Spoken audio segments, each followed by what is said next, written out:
जिनका जन्म कन्या लग्न में होता है, उनके चेहरे की कांति से थोड़ा सा स्त्रीत्व झलकता है। जब पहले भाव में 6 लिखा रहता है तो कन्या राशि के गुण कन्या लग्न वालों में भी आ जाते हैं। उनकी बाहें और कंधे थोड़े छोटे छोटे हो सकते हैं। जिस कार्य को जब करना चाहिए उसी समय करते हैं, और साथ ही साथ ऐसे जातकों को टाइमिंग बड़ी पक्की होती है। ये सच बोलना चाहते हैं, जल्दी झूठ नहीं बोलना चाहते हैं, न्यायप्रिय होते हैं, दयालु भी होते हैं, धैर्यवान भी होते हैं, स्नेही भी होते हैं। इनकी बुद्धि बहुत स्मार्ट और सुंदर होती है। साथ ही साथ अपने व्यवहार से किसी दूसरे को दुख नहीं देना चाहते हैं। ऐसा नहीं है कि वो जो कुछ भी बोलेंगे, जो कुछ भी करेंगे, किसी को दुख मिले या सुख मिले इसकी परवाह नहीं। परवाह करते हैं, लेकिन दूसरे लोगों से काम लेने में जरा भी हिचकिचाहट नहीं रखते हैं। किसी से मदद मांगनी हो तुरंत मदद मांगते हैं और मदद मिलती भी है।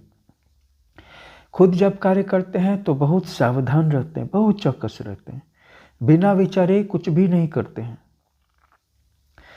उनको दूसरों के कामों में छिद्रान्वेषण करने में बड़ी रुचि होती है, अर्थात दूसरे लोगों के काम में अगर दोष निकालना हो, और साथ ही साथ ये किसी भी बात को या किसी भी मंत्रणा को बिल्कुल गोपनीय या गुप्त रख सकते हैं, और अपने भाव को दूसरों पर प्रकट नहीं करना इनको आता है। अपने भाव को छिपा सकते हैं।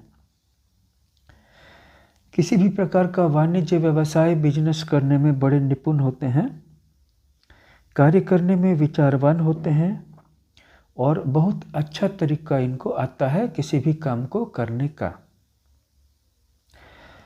इसके अलावा मितव्ययी भी होते हैं। जैसे कि ऐसा नहीं है कि सारे के सारे लोग खर्चीले होते हैं, कुछ लोगों में खर्च करने की प्रवृत्ति ज़्यादा होती है, संभवतः सम्मान पाने की आकांक्षा के कारण।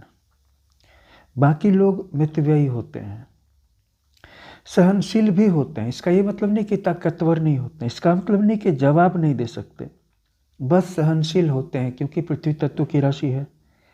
बहुत ही दयालु होते हैं, काम करने में दक्ष होते हैं, धीर होते हैं, साहस की कोई कमी नहीं होती।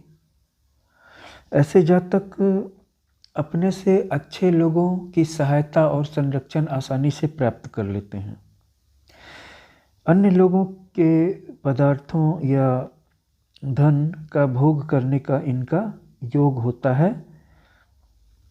साथ ही साथ स्त्री विलास रसिक होते हैं, इंद्रिय लोलुप होते हैं, लेकिन विद्वान लोगों का सम्मान करते हैं। विद्वान लोगों से इनकी मैत्री होती है। अगर कोई कन्या लग्न की या कन्या राशि की स्त्री है तो वो बुद्धिमती होगी, सुशीला होगी, मिलनसार होगी, उदार होगी, धार्मिक होगी और दानशीला होगी। कन्या लग्न वालों के लिए शुक्र और बुध शुभदायी होते हैं। शुभदायित्व में बुध से ही शुक्र ही उत्तम होता है, मतलब बुध जितना उत्तम होता है शुक्र उससे ज़्यादा उत्तम होता है। और अगर बुध और शुक्र में संबंध हो जाए तो उत्तम राजयोग बन जाता है। शनि कम अंशों में ही शुभ फल देता है। अगर चंद्रमा केतु के साथ हो जाए और लग्न में हो तो उत्तम फल देता है, लेकिन मार्केश तो होता ही है। सूर्य को स्वयं मारकत्व नहीं होता है, परंतु बृहस्पति, चंद्रमा, मंगल उत्तम फल नहीं देते क्योंकि वो अकारक होते हैं। मंगल, चंद्रमा और बृहस्पति सहायक कारक होते हैं। शुक्र भी कभी कभी मार्केश हो जाता है। इन सारी बातों का आप ध्यान रखेंगे तो आपको कन्या लग्न की कुंडली को समझने में आसानी होगी। इसके अलावा ऐसे जातक को अपनी मानसिक अवस्थाओं का पूर्ण ध्यान रखना चाहिए, क्योंकि पेट जनित रोग प्रायः दुखदायी होते हैं। अतएव भोजन आदि का प्रबंध उत्तम होना चाहिए। सांसारिक बातों में उपद्रव होने से ऐसे जातक के स्वास्थ्य पर प्रायः बुरा प्रभाव पड़ता है, अर्थात मानसिक तनाव का असर शारीरिक स्वास्थ्य पर पड़ता है।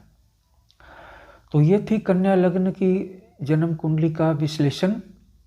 हमारे चैनल को सब्सक्राइब कर लीजिएगा, वीडियो को लाइक कर दीजिएगा, इस वीडियो को शेयर कर दीजिएगा। वॉच करने के लिए बहुत बहुत धन्यवाद आपका। God bless you all. Thank you very much. Thanks again. शुक्रिया, धन्यवाद। जय राम जी की।